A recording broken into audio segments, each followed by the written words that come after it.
अफगानिस्तान में परचम लहराने वाली दुनिया की एकमात्र पलटन। नमस्कार, मैं हूं नीरज राजपूत और आज फाइनल असॉल्ट में आपकी मुलाकात कराएंगे भारतीय सेना की सिख रेजिमेंट से, जो अपना 175वां स्थापना दिवस मना रही है। 19वीं सदी में महाराजा रणजीत सिंह की खालसा आर्मी दुनिया की शायद ऐसी पहली और आखिरी फौज थी जिसने अफगानिस्तान पर अपना परचम लहराया था। अंग्रेज इस खालसा आर्मी की बहादुरी से इतने प्रभावित हुए कि महाराजा रणजीत सिंह की मौत के बाद इस खालसा आर्मी को भारतीय सेना का हिस्सा बना लिया। आज इसी खालसा आर्मी को सिख रेजिमेंट के नाम से जाना जाता है। ये सिख रेजिमेंट अपना 175वां स्थापना दिवस रामगढ़ में मना रही है। इस सिख रेजिमेंट को ब्रेवेस्ट ऑफ द ब्रेव यानी कि शूरवीरों के शूरवीर की पलटन के नाम से भी जाना जाता रहा है।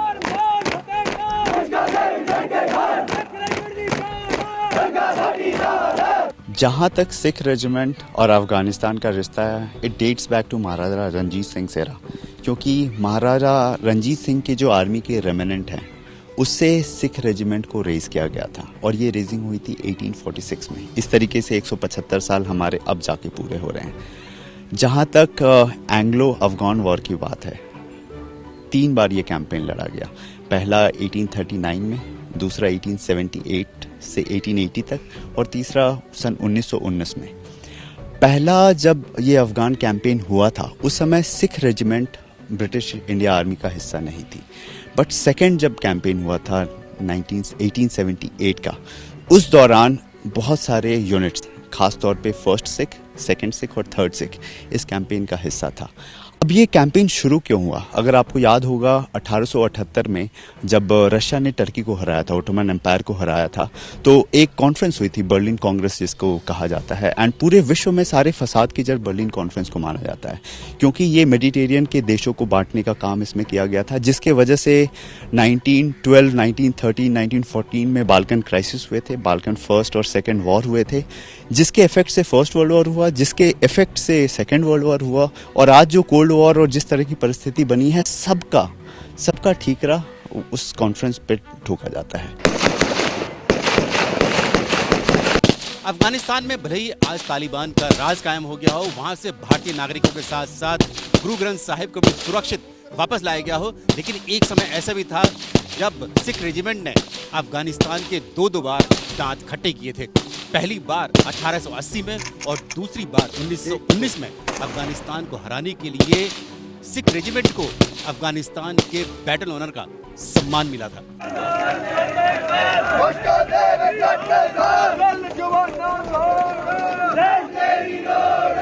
जब रशिया इस कॉन्फ्रेंस में बहुत सक्सेसफुल हो गया तो उसको लगा कि वो सेंट्रल एशिया में भी अपनी पैठ बना सकता है, और इसको यूज करते हुए उसने अफगानिस्तान में अपना रीच बढ़ाने की कोशिश की। अपना मिशन भेजा 1878 में। उस मिशन को वहाँ के जो राजा थे, शेर अली खान साहब राजा थे वहाँ के, उन्होंने रशिया का मिशन तो एक्सेप्ट कर लिया। इस समय ब्रिटिशर्स को लगा कि अगर अफगानिस्तान भी चला गया रशिया के पास, तो एक जो बफर स्टेट का कंसेप्ट है, जब ये ग्रेट गेम खेला जा रहा था पूरे वर्ल्ड में, वर्ल्ड पावर्स के द्वारा, खास तौर पर ब्रिटिश और रशिया के बीच में एक बफर स्टेट का कंसेप्ट हमेशा रहता था ब्रिटिशर्स की तरफ से।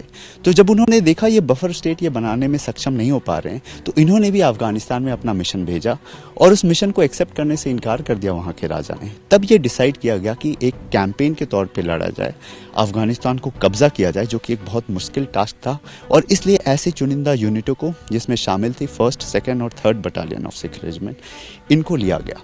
ये कैंपेन 2 हिस्सों में लड़ा गया था। पहले हिस्से में काबुल पर कब्जा, दूसरे हिस्से में कंधार पर कब्जा। तो काबुल पर कब्जा 78 में हुआ था, और जिसमें हमारा बैटल ऑनर अली मस्जिद है हमारे पास, और कंधार पे जो कब्जा हुआ था वो हुआ था 80 में अहमद खालिल, और कंधार इटसेल्फ का बैटल ऑनर हमारे पास है। तो बहुत ही सिग्निफिकेंट बैटल लड़ी गई थी, जहाँ तक सेकेंड एंग्लो अफगान वॉर की बात कहते हैं। अभी थर्ड अफगान वॉर ये तब शुरू हुई ब्रिटिशर्स के खिलाफ, जब अफगानिस्तान ने ये बीड़ा उठाया कि हम अपने आप को आज़ाद करेंगे, ये जो विदेशी ताकत है इसको यहाँ से दूर भगाएंगे। तो उसके दौरान 1919 में ये वॉर शुरू हुई with an aim to define a political identity of Afghanistan. Britishers का इसमें फिर वही गेम था कि एक बफर स्टेट बना के रखेंगे और टैक्टिकल विक्ट्री तब मानी जाएगी ब्रिटिशर्स की जब एक लाइन जो उन्होंने खींची थी डुरंड लाइन के नाम से जो जानते हैं, अगर उस पे वो समझौता करवाने में सक्सेसफुल हो जाए अफगानिस्तान को। तो इसके लिए भी 2 यूनिटें गई थी हमारी, वो थी 2 सिख और 35 सिख।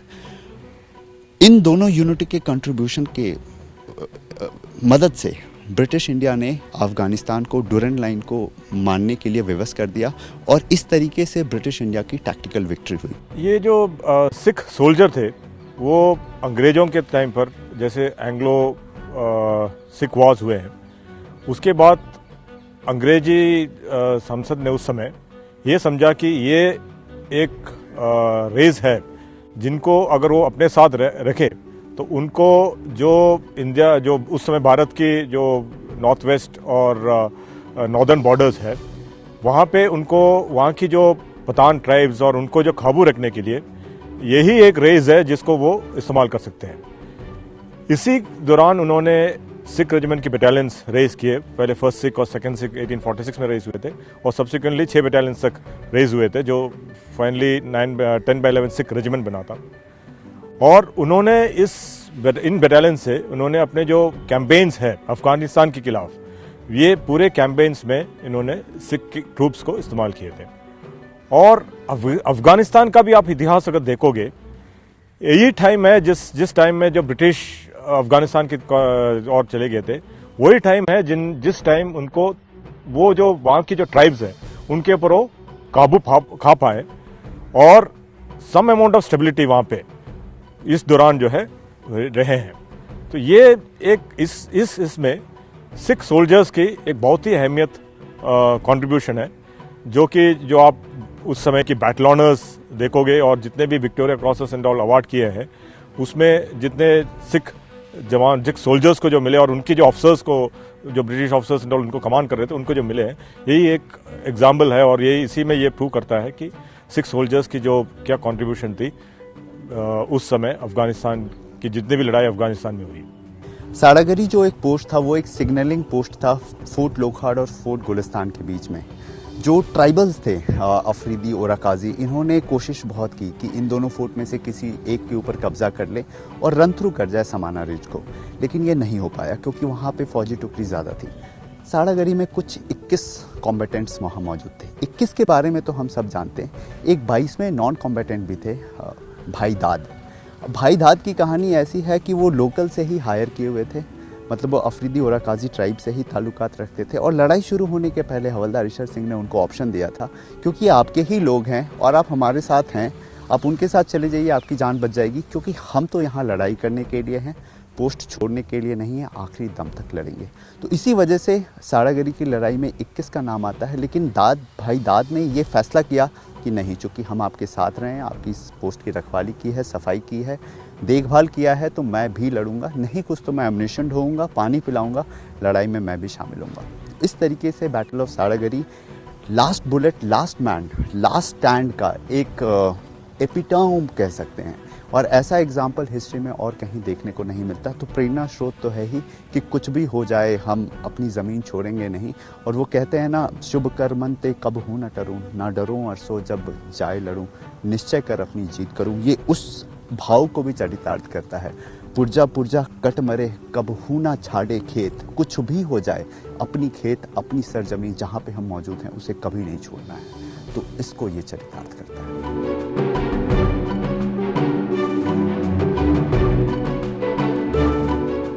जो सिख रेजिमेंट का पिछले 175 साल का जो गौरवमयी इतिहास है वो यहाँ पर सिख म्यूजियम में दिखाई देता है। और हमारी नजर पड़ती है एक ये स्टैचू के ऊपर जो गौतम बुद्ध की मूर्ति है। और ये दरअसल कोई आम मूर्ति नहीं है, ये स्टैचू है चाइना की, पीकिंग की है, 1900 की।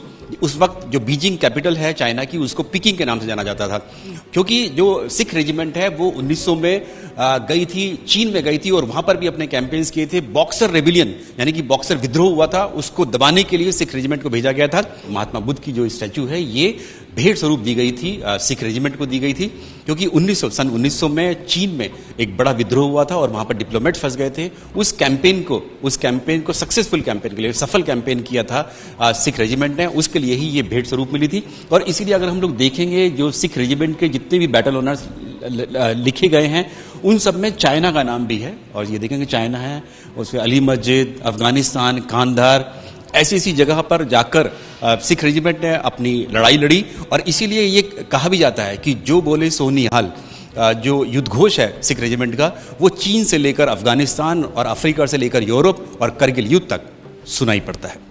1947 में देश के विभाजन के वक्त बहुत सारे राजघराने का भारतवर्ष में विलय हुआ, पर कुछ राजघराने इसमें डिसीजन लेने में समय लगा दिया। उसी में एक राजघराना था जम्मू एंड कश्मीर राजघराना। 1947 में पाकिस्तानी फौज छोटी छोटी टुकड़ियों में कबायलियों के साथ मिलकर जम्मू कश्मीर में घुसपैठ शुरू कर दिया और वो लगातार आक्रमण करते हुए बारामूला तक पहुंच गए। जब वो बारामूला तक पहुंचे तो जम्मू कश्मीर के राजा श्री हरि सिंह को यह एहसास हुआ कि अब उन्हें रोक पाना उनके बस की बात नहीं है, तो उन्होंने भारत सरकार से मदद की गुहार लगाई तथा भारतवर्ष में विलय करने की इच्छा जाहिर की और एनेक्सेशन पे हस्ताक्षर किए। उसके बाद भारत सरकार ने भारतीय सेना को श्रीनगर भेजने का आदेश दिया। भारतीय सेना 27 अक्टूबर 1947 को दिल्ली के सफदरजंग एयरपोर्ट से एयरफोर्स के डकोटा प्लेन में उड़ान भरी और श्रीनगर एयरफील्ड पे लैंड किया। श्रीनगर एयरफील्ड पे लैंड करते ही जो भारत की पहली टुकड़ी ने श्रीनगर एयरफील्ड पे पैर रखा वो थी सिख रेजिमेंट की पहली बटालियन, फर्स्ट सिख रेजिमेंट। उन्होंने लैंड करते ही मोर्चा संभाला और बहादुरी के साथ लड़ते हुए दुश्मन को पीछे खदेड़ना शुरू कर दिया। इस दौरान भारतीय सेना की अन्य सैन्य टुकड़ी भी श्रीनगर में दाखिल हो चुकी थी और इन्हीं की बदौलत पाकिस्तान पीछे हटने को मजबूर हो गया और जिसके चलते हम कह सकते हैं कि आज जम्मू कश्मीर भारत का एक अभिन्न अंग है। इस पहली सैन्य अभियान के दौरान भारतवर्ष का सर्वोच्च वीरता पुरस्कार भी फर्स्ट सिख रेजिमेंट के लांस नायक करम सिंह को प्राप्त हुआ, जो कि सिख रेजिमेंट के लिए एक गर्व की बात है। इस सैन्य अभियान के सफलता के चलते ही भारतीय सेना हर एक वर्ष 27 अक्टूबर को इसे इन्फेंट्री दिवस के रूप में मनाती है।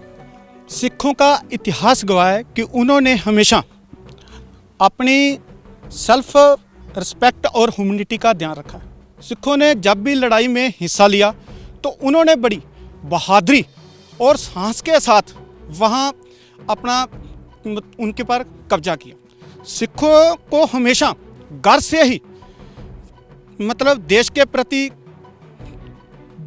कुर्बान होने के लिए प्रेरित किया जाता है। सिखों को हमेशा बचपन से ही जब महाराजा रणजीत सिंह और हरि सिंह नलवे जैसे बहादुर योद्धा का इतिहास पढ़ाया जाता है तो उनके दिल में भी हमेशा यही रहती है कि हम भी अपने देश के प्रति कुर्बान हों। सिख कौम और खालसा कौम एक ऐसा कौम है जो कि हमेशा अपने देश के लिए कुर्बान होने के लिए तैयार रहती है। इन्हीं कारणों के कारण सिख ये है कि वो सिखों को एक मार्शल कौम भी माना जाता है। सिख कभी भी मरने से नहीं डरता और ना ही कभी लड़ने से डरता है। इन्हीं कारणों के कारण सिख एक बहादुर है और इनको मार्शल कौम माना जा रहा है। वाहिगुरू जी का खालसा, वाहिगुरू जी की फतेह। सुरा सो पहचानिए जो लड़े दीन के हेत, पुरजा पुरजा कट बरे कब ना छाड़े खेत। कारगिल युद्ध के दौरान हमारे सिख रेजिमेंट के सैनिकों द्वारा अपना शूरवीरता का परिचय देते हुए कारगिल युद्ध की शुरुआत विजय घोष के जयकारों द्वारा की गई। विजय घोष के जयकारे सुनकर दुश्मन के बीच हड़कंप मच गया और दुश्मन ने ऐसे समझा कि हमारे ऊपर हजारों सिख सैनिकों का हमला हो गया है, जिससे कि दुश्मन युद्ध के मैदान से भाग खड़ा हुआ और हमारी सिख रेजिमेंट की कारगिल में विजय हुई और टाइगर हिल पर कब्जा हुआ, जिससे कि सिख रिज्म का नाम एक बार फिर से इतिहास के सुनहरी पन्नों में लिखा गया। वाहिगुरु जी का खालसा, वाहिगुरु जी की फतेह। ब्रेवेस्ट ऑफ ब्रेव यानी शूरवीरों के शूरवीर, ये जो उपाधि है ये उन बटालियंस को देती है भारतीय सेना जिन्होंने परमवीर चक्र या अशोक चक्र, जो लड़ाई के दौरान और शांति काल में सर्वोच्च वीरता पुरस्कार हैं, उन्हें 2 या उससे ज़्यादा मिले हुए।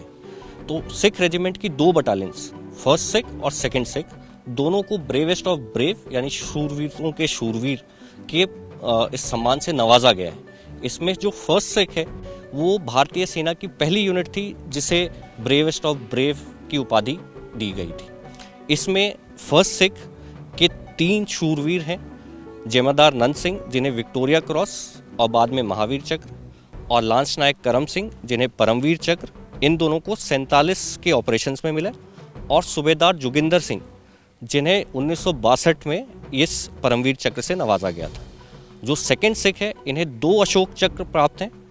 फर्स्ट हवलदार बचित्तर सिंह, इन्हें हैदराबाद ऑपरेशंस में 48 में अशोक चक्र मिला, और उसके बाद हवलदार जोगिंदर सिंह जिन्हें नागा हिल्स में 56 में अशोक चक्र मिला। इसीलिए ये दोनों बटालियंस ब्रेवेस्ट ऑफ ब्रेव कहलाती हैं, और इसी नाते सिख रेजिमेंट को भी शूरवीरों के शूरवीर के नाम से जाना जाता है।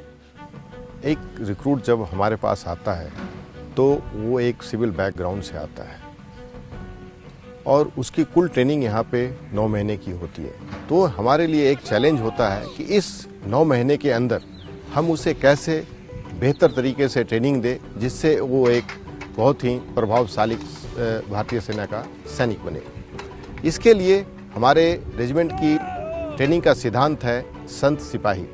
संत सिपाही का कॉन्सेप्ट इनके 10वें गुरु श्री गुरु गोविंद सिंह के द्वारा दिया गया था, जिसका मतलब ये है कि अगर किसी सोल्जर को उनकी सोल्जरिंग के साथ साथ अगर उनके धर्म के बारे में भी बताया जाए और उसमें धर्म के प्रति आस्था हो और परमात्मा में विश्वास हो, तो ये सैनिक हमेशा ही लड़ाई के मैदान में औरों की तुलना में ज़्यादा ही प्रभावशाली होता है और अच्छा प्रदर्शन करता है। इन्हीं को ध्यान में रखते हुए हम एक सैनिक को ट्रेन करते हैं। यहाँ एक रिक्रूट को ना सिर्फ बहादुर सैनिक बनाया जाता है परंतु उसके साथ साथ उसका ओवरऑल पर्सनालिटी डेवलपमेंट के ऊपर भी बहुत ही जोर दिया जाता है।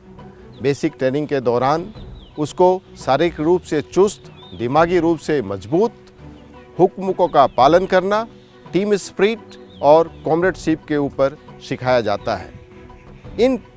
इसके साथ साथ आज की हालात को देखते हुए हम अभी इसे सारी तरह के ज़मीनी हालात का भी ट्रेनिंग देते हैं तथा जितने भी नई टेक्नोलॉजी हमारी भारतीय सेना में यूज हो रहा है उनका भी हम पूरा इनकी ट्रेनिंग के दौरान ध्यान रखते हैं। इस 9 महीने की ट्रेनिंग के बाद हम आपको यकीन से कह सकते हैं कि आप अगर किसी भी भीड़ में हमारे सिख सोल्जर को देखेंगे तो आप उन्हें दूर से ही पहचान जाएंगे। निश्चय कर अपनी जीत करो, ये हमारा सिख रेजिमेंट का मोटो है, जो हमारे 10वें गुरु गोविंद सिंह जी द्वारा रचित सवैया, जो कि 10वें ग्रंथ में अंकित है, उसकी ये पंक्ति है। निश्चय का मतलब है पक्के इरादे के साथ, दृढ़ संकल्प के साथ किसी काम को करना।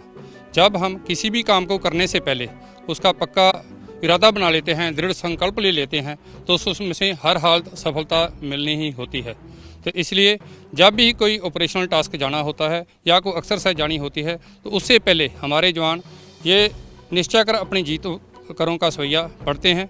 उसके बाद बोले सो निहाल सत श्री अकाल का जयकारा लगाया जाता है। अकाल का मतलब है वो असीम शक्ति जो मौत और समय के प्रभाव से परे है। निहाल का मतलब है आनंदित हो जाना, जो उस ईश्वर या उस भगवान को याद करता है उसका मन आनंदित हो जाता है। तो ये युद्ध घोष का जयकारा है। और जब भी हमारे जवान किसी ऑपरेशनल टास्क के लिए जाते हैं या किसी एक्सरसाइज के लिए जाते हैं तो ये सवैया पढ़ के इस जयकारे को लगाया जाता है, जिसमें उनको नई स्फूर्ति और साहस मिलता है और किसी भी परिस्थिति में, किसी भी हालात में वो काम करने के लिए प्रेरित रहते हैं, यहाँ तक कि बेशक उनको अपनी जान की बाजी क्यों न लगानी पड़े। देश दुनिया की रक्षा सुरक्षा से जुड़ी हुई कोई भी जानकारी या सवाल आप मुझसे पूछना चाहते हैं तो उसके लिए आपको क्या करना है? उसके लिए आपको हमारे इस वीडियो यानी अनकट फाइनल असॉल्ट के वीडियो के कमेंट बॉक्स में जाकर अपना सवाल पूछना है। अगर ये सवाल और जानकारी देश की सुरक्षा से कॉम्प्रोमाइज़ नहीं करती है तो मैं इसका जवाब आपको जरूर दूंगा।